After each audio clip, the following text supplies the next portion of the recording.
Something you rarely see these days in the MTV-generated music industry mainstream. Hip-hop with a message of raw truth.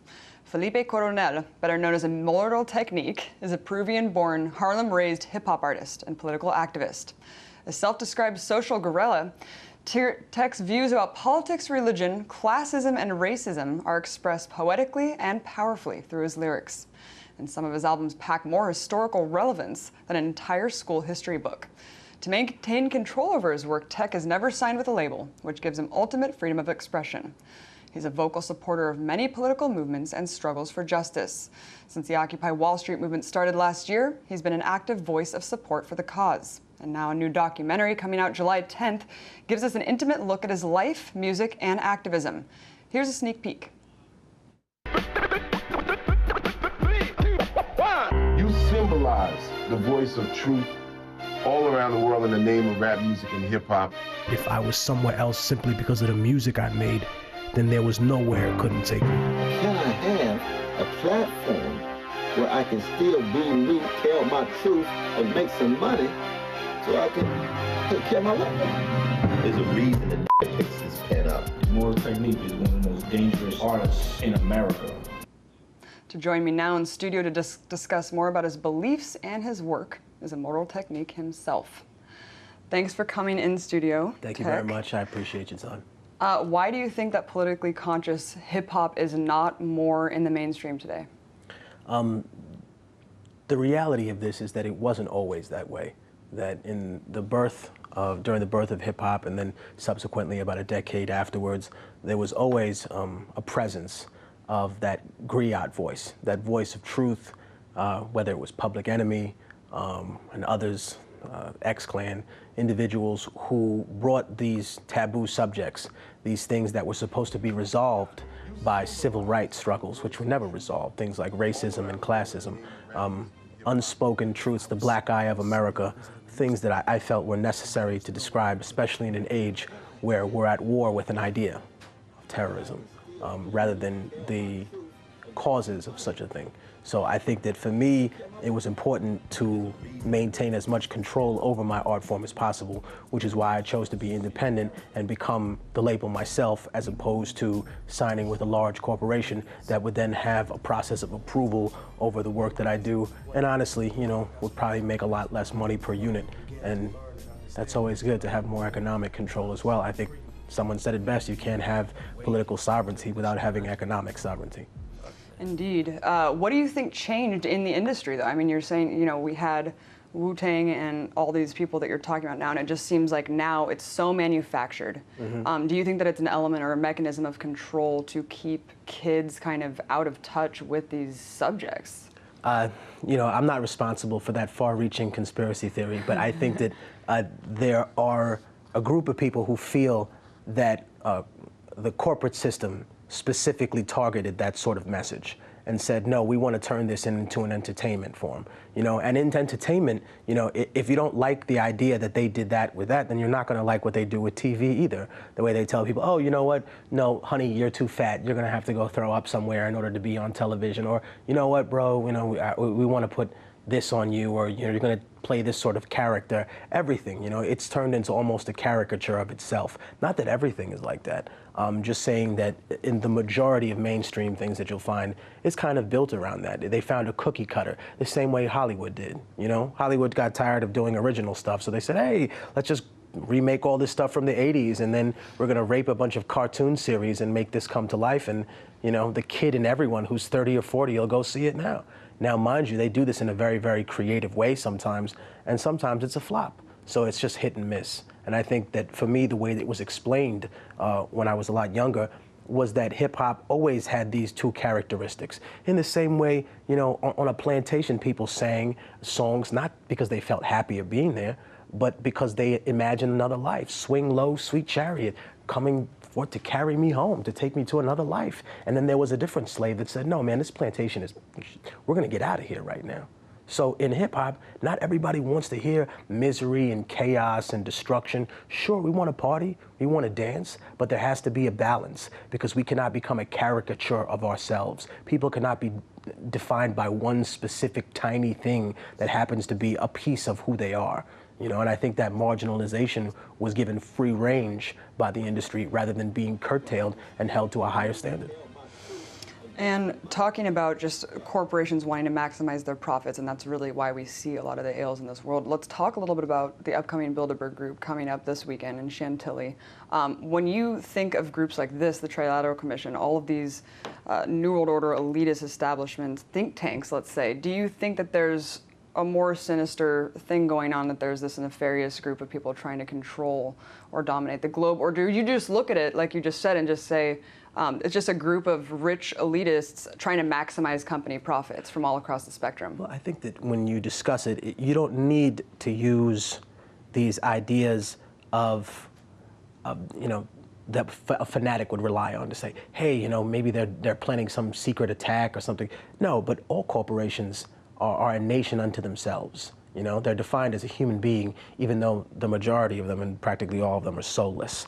And I think that at some point, you know, when you approach that level of understanding, you can excuse it in that manner. You can say, oh yeah, this is just a business, this is just how they make money, but real people's lives are being affected. You know, there's almost seems to be a meticulous strategy to keep anything that is thought-provoking out of the mainstream. And, you know, that's a shame. And I think that there's a new generation of MCs that are coming up now, which make a different type of music. And I think that's good to hear. I think that we need that sort of diversity in hip hop to be a resurgence of the culture. Now, you know, is it a corporation that decides these things for human beings? You know, it doesn't need to be a secret society. McDonald's ain't gonna tell you the recipe for what they have. Or how they make the fry. These things are secret. We don't even know the ingredients that's in the food. America makes it incredibly difficult for people to understand the genetically modified things that they're consuming, and a lot of times, you know, it's been a struggle to even get them to label it that. So if they're so keen on keeping a secret the food that could potentially cause cancer in people, do you think that they would give an inkling of thought to what could potentially be dangerous about words that are said in music that people listen to? They don't care. Yeah, I mean, what about the regulatory bodies that people rely on to pass these foods onto the public? I mean, why do you think that there is... Oh, sorry to interrupt. Or the idea that, you know, that this country is led by moral leaders, by people who are distinctly above in terms of their decision-making capabilities than others. I mean, when you see them talk in Congress, you obviously can tell that a lot of these people are incredibly uncultured and uncouth. So when the finger is pointed at hip-hop for being the cause of these things in the youth, you know, always remember that when you point a finger, there are three fingers pointing back at you. Art reflects life. I mean, let's talk about, you know, you talk about false flags a lot, and you talk about these perpetrated acts of terror by our own government onto the rest of the world and onto our society. Why do you think it is that people just don't question this conventional wisdom? Like you're saying, I mean, Americans are so, it seems like, blissfully unaware of these things. I wouldn't say that, on. you know what, that's a common misconception to me, that America is somehow more ignorant than the rest of the world. I think that an interesting analogy could be made. Let's say there's a homeless person who's an alcoholic lying in the middle of the street. Who is his alcoholism really affecting besides himself, tearing his own life apart, you know? Now let's take a different person, a school bus driver taking your kids and my kids to school. Who does his alcoholism affect? A hell of a lot more people, a hell of a lot more lives. You know, if someone's going to be ignorant in some small town in the middle of Siberia or some, you know, rural village, pick a continent, you know, who is their ignorance truly affecting? But whose ignorance is truly affected when you have someone that invades the wrong country, you know, or decides that, you know, these are acceptable casualties or collateral damage, or there's no even conversation about who drones are really hitting. I think at that point, our ignorance is just more for the public's display than other people's. And since we're driving the world as a school bus driver, then our ignorance affects a lot more people's lives than anybody else's. But I don't think that Americans are naturally more ignorant. I think that they have a lot more things to pacify themselves with than other countries. And I think that plays into a little bit of the apathy that takes place when we talk about human rights and real tangible things that affect people in other places. Sure, it's more mirrored back to us in our own culture. The conditioning of our media really is certainly more penetrated in our society than other countries. But I wanted to talk to you a little bit about the Occupy Wall Street movement. I know that you've been a vocal supporter of it. If you look back at history, though, I mean, There really hasn't ever been an organic uprising. We see in Vietnam, it was the draft that really was the catalyst for people to get out. And now our military is privatized, and I don't really see there being that catalyst or that driving force. What do you think that it's possible to have a peaceful, nonviolent revolution in the face of the biggest military in the world? I think that there could be enough pressure put on a government by people in order to influence change. I think that the impossible is possible. You know, the United States fought Vietnam and lost. You know, Russia fought Afghanistan and lost. You know, if those things are possible, then why can't awakening people and making them not just believe everything I say or you or anybody else says, but rather asking them to question everything that they're told and critically think and make that be the one thing that's associated with Americans? That's the catalyst that we need in order to create the change that we want. To say, does this pass the litmus test where we can honestly say this is logical and this is reasonable and this is humane? Do we have a double standard forever? Is that how we're going to live? Claiming that we don't sponsor terrorism and we don't torture people? You know, for the rest of the world that examines what goes on, do you know what it looks like? It doesn't look like we're at war with radical Islam. It doesn't look like we're at war with communism. It looks like we're at war with people that say no to us. So we're talking about the propagandists who put forward this conventional wisdom, and you're talking about the litmus test against that. And I'm saying that it's interesting that people who are so pro-war are the ones that had every opportunity and took every deferment in order to not serve their country. And yet they're the ones that are so in favor of sending our troops abroad on these military excursions. And I think that one of the saddest things is people don't realize that even though the casualty count may be significantly less than a conflict like Vietnam, that people are still returning very hurt and very injured. And it's not the sons and daughters of the individuals clamoring for war. And even if we talk about the presidential race, everybody on that stage, pretty much except Ron Paul, was a non-veteran. And here's a guy who was, you know, vocally opposed to empire building and sending our men and women into these needless encounters and saying, you know, we're justifying this, and we can choose a very eloquent way to say it. But at the end of the day, what are we really spending American money and American power? And more importantly, and it's very sad but true, the actual fabric that makes up the believability of what we tell people. Because now nobody trusts, and not that nobody, but a lot less people trust us than first after 9/11, when we said, you know, we want to get the people that are responsible for this. This could happen in any country. And quickly it became almost looked at as an excuse to be able to do whatever we wanted all over the world, when it should have never been that. It should have been the complete opposite. It should have been the wake-up call for us to realize that, you know, whatever we put into the world has definitive consequences, and that if we're at war with terrorism, then we have to be at war with the things that cause terrorism. You know, terrorism is the right answer, the wrong answer to the right question. The right question is, why do we live like this? Why are there two standards of living for people? Why am I oppressed because of what my parents raised me to be in terms of a Muslim or a Christian or what political persuasion I have? The wrong answer is to kill innocent civilians over it. And even the more wrong answer is to have the counter-revolutionary strategy of just killing civilians in general and claiming that they're combatants and that your robot accidentally hit the wrong people. It's a clear case of American exceptionalism. I mean, you're right, we did almost exactly the opposite of what we should have done after 9/11. If you don't like the American justice system, I always tell people, you're not going to like the Chinese one. You know, if you don't like an American prison, you're going to like a Russian one even less. But I think that we make these criticisms out of, or I do, I can only answer for myself, I make these criticisms out of the love for a country that I can see being a better place. You know what I mean? When you have a child, or if you have a child, and you tell your child not to steal something, or you hit your child, it's not out of hatred. You don't want to destroy your child's life, but you honestly believe that he can be a better person than that, or she shouldn't be raised to think that that's the solution to every problem. You know, and that's what we're doing here. And the people that don't want to see America evolve, the people that don't want to see America change, are typically the individuals that are fattening themselves off the corruption of how dysfunctional the system exists as now. You were talking about Ron Paul earlier, and I just wanted to ask you why you think, the organic Tea Party, not the manufactured astroturfing that the corporate media hijacked, but the organic Tea Party movement with Ron Paul's ideals behind it, and then the Occupy Wall Street movement. Why is there such a schism between the two? Do you think that this is all mechanized divisions between the two groups? I mean, how come they can't just band together? We have a lot more in common than we do differently.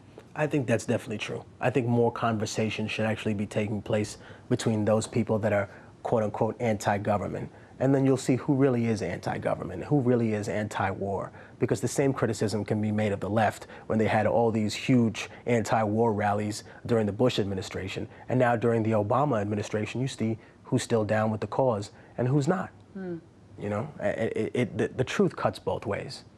What do you think about Obama's presidency? Is it more of an abysmal failure than you ever expected? That's an interesting straw man argument, but I think that Obama. Sorry, were you a supporter of him? No, it's not a question. It's not so much a question as being a supporter. It's just that I went into what he was saying with an open mind. Whereas a lot of other people approached it with a lot more cynicism and said, "Oh man, this is just in the same." And of course, I kept a healthy amount of cynicism, but I was really looking forward to seeing him address some of the things that he hasn't even touched on, like immigration. Those the important things that are pretty much the backbone of the economy of this country. We might not run America, but we make America run. And I think it's very important to acknowledge that and to realize that, you can't, like I said in the song on the Martyr, you can't, conquer people and build a country on top of them and then feel offended that they breathe the same oxygen. The Southwest always had a gigantic population of indigenous people. Even the Native American tribes, they never surrendered to Mexico. Mexico couldn't conquer all of them. They were still standing defiant as their own independent nation. So when America won that shill of a war and the Treaty of Guadalupe Hidalgo was signed in 1848, I think at some point, they can make the case for saying, how can someone else surrender my land for me? The same way after the Revolutionary War, the British ceded territory that did not belong to them. How do you have the right to give people Ohio? It's not yours. You just showed up here acting like this all belongs to you. It's a continuous reminder for me and the people of Latin America when they look at global politics and the United States' role that, our enemy, or rather our revolution doesn't have to do so much with communism or socialism. That at first our revolution had to do with democracy, and the great proselytizer of democracy was America when they said we could have our own presidents. But when we discovered that the great patriarch of democracy was the same one supporting all of these horrible dictatorships all over Latin America so they could squeeze all the natural resources out of it, we started to look for other options, And I'm not here to denigrate anybody's ideas, but Black and Latino people didn't need a Russian ideologue or a European ideologue to come to the dark jungles of Latin America and explain to us the complex concept of sharing. We got that one about 2,000 years ago. And what our real revolution is the reclaiming of our culture and our heritage. And when we realized that one person wasn't doing that, we looked for other options on the table. And I think that it's pretty clear to me that when we make these criticisms, that it's important for us to have that open dialogue. And just like you said before, it's a shame that those two people aren't talking to each other. I'm always open to have a conversation. It doesn't matter if someone was raised as a conservative, as an evangelical, we're still all human beings. I'm in no position to judge you because I'm not God, and you're not God either, so you're in no position to judge me. So at some point, can't we have a rational, respectful dialogue? What about taking the conversation out of these old school paradigm ways of thinking, communism, socialism, capitalism? I mean, do you think that we're evolved enough now that we can maybe form something new? It just seems like these systems keep failing us over and over again. And the current form of capitalism we have now is completely unsustainable. Well, it's not really even capitalism. Capitalism would involve some sort of free trade and not a monopoly everywhere. There are all these gigantic corporations that come to the quote-unquote third world. They do anything and everything to prevent people from having, workers' rights. They do anything and everything from stifling any competition that would come from any, local person looking to refine oil or a local company looking to mine for diamonds. If it was really true capitalism, it wouldn't be an absolute monopoly. But isn't that the inevitability of the That's way an free arguable market? point. I think that some people would say different. That some people would say that they need competition for growth or change, or that if the political climate isn't stable, again, using a series of very, very articulate and modern arguments to try and justify something very old and very plain to someone who's willing to look at the emperor who's not wearing any clothes anyway. Going back to Obama really quickly, what do you think about this Orwellian kind of rhetoric that we see in this country right now? I mean, we have a Nobel Peace Prize winner having an assassination kill list that he's overseen, which includes multiple U.S. citizens. Right. I think everyone in the world is guilty of trying to get at somebody for saying something about them or doing something to them. I mean, it wasn't very long ago in London, someone caught a beryllium pellet full of polonium. So it's not like we can't all be guilty of these horrible things. And I hate to make light of it because it's not funny. But the sad part is that the complete breakdown of the political structure in general is what we're at the doorstep of. That I think that whether it's people opposed to Putin or whether it's people opposed to Obama or whether it's anybody, they're just tired of seeing the contemporary idea of what a government should look like. And I think more and more people are starting to realize that there really is no such thing as a government. It's just people that rule over other people, and they make up these elaborate systems to protect them and keep them behind, some drawn curtain, like the Wizard of Oz, as if they're intangible, when they're people just like everybody else, and that their mistakes and their miscalculations and their laziness has cost millions of people's lives. And they just see it as collateral damage, the ends to the means, until it happens to their family. And then it's not collateral damage, then it's terrorism. Then we need to launch drones and airstrikes and do all these things to guarantee safety that isn't guaranteed by these things. Why do you think all these provisions after 9/11 were put into place? I mean, do you think that they're rushing to set up some sort of police state, some could say, to plan for something? Or is it just smart in their eyes to kind of ramp up the security industrial complex because they have the ability to and they have the power behind them? I feel, touching on that point, it's not so much what they want to do now, but perhaps what they'll be launching in the future. For example, the Monroe Doctrine was used to justify the Spanish-American War. The idea that no one from Europe should be deciding the happenings on this hemisphere, and that we wouldn't be the political pawn of some European entity. And yet we then turned the Caribbean and Guam and parts of the Pacific into our political pawn. So it's not so much what the Patriot Act can do immediately now, but what it could be used for potentially in the future, which is what is the true concern of mine. True concern also of a lot of people, I think, is the fact that we are in a global system, a global economic system, and we see these recessions happening. And I think a lot of people are worried about how we can stand up to not only the greatest military source in the world, but also the entire global system of governance that is being set up or is just integrated with one another. I mean, how do we even do that? Where do we even start? Is it just a fight of the mind? I think what's interesting about that theoretical question is that we're going to have to tangibly deal with that more and more and in multiple dimensions as the population grows to a point where it's just exponentially out of control. And then we'll have to talk serious things. Then when people are complaining, oh, no blood for oil. Okay, well, what happens when it's blood for water? Mm-hmm. Then it becomes a completely different story. Exactly. Then these resources are going to be fought and warred over. And I think that the people who are in charge of this country just got a head start. They just said, hey, this is going to happen eventually. We are going to have to, sit down and ration these things out. There's going to have to be some sort of population control or everyone on the planet's going to die. That's not a conspiracy theory, That's not Isaac Asimov.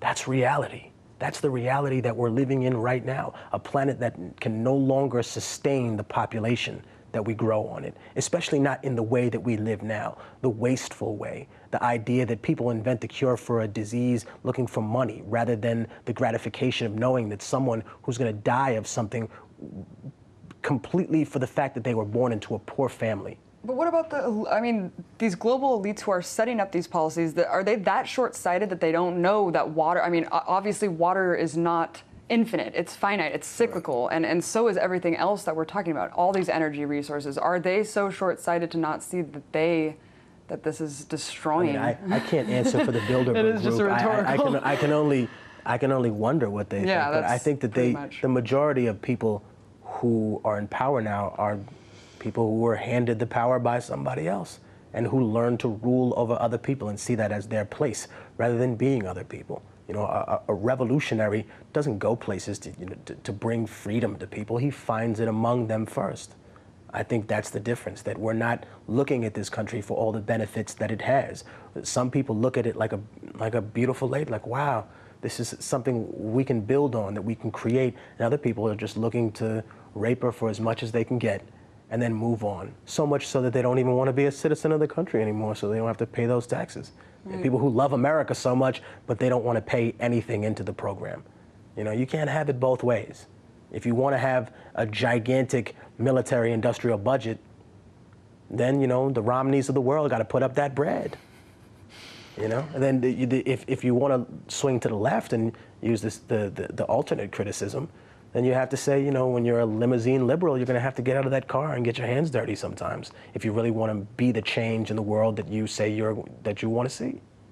I think it is inspiring to know that humans have created everything that we see up until this point, so we do have the ability to change it collectively. Right. I mean, well, some conspiracy theorists don't believe that. They think aliens helped us back in the day. And I always had this funny conversation. I was like, look, B, if aliens helped us all build the pyramids, we were all in, you know, horses and buggies about 150 years ago, and now you're on the moon. So who did aliens really help, you know, us or you? So, I mean, at some point, you know, aside from all the conspiracy and all the conjecture, I think what's important to realize is that we need to evolve to a point where we consider us a human race, not different races of people that we can demonize and use things about their culture so that we feel less guilty for killing them. No, look at them. Say, this is a person just like me, who had a mother just like I did, who wants the same things I want, and I killed him because I was ordered to do so. Now, if you find that justifiable, the person you're looking at in the mirror is not a human being anymore. You've become a machine, you know? And we need to get away from that. We need to embrace our humanity more. Extending our empathy past just nation states, right. I think is really, and that's part of the conditioning and why we're at the place we're at. Thanks so much for coming in and talking to us. I appreciate you very much having me here. Very awesome. And, you know, you didn't get to hear her cursing rant off the air. But... My Bill O'Reilly rant. That was Immortal Technique. Thank you very much.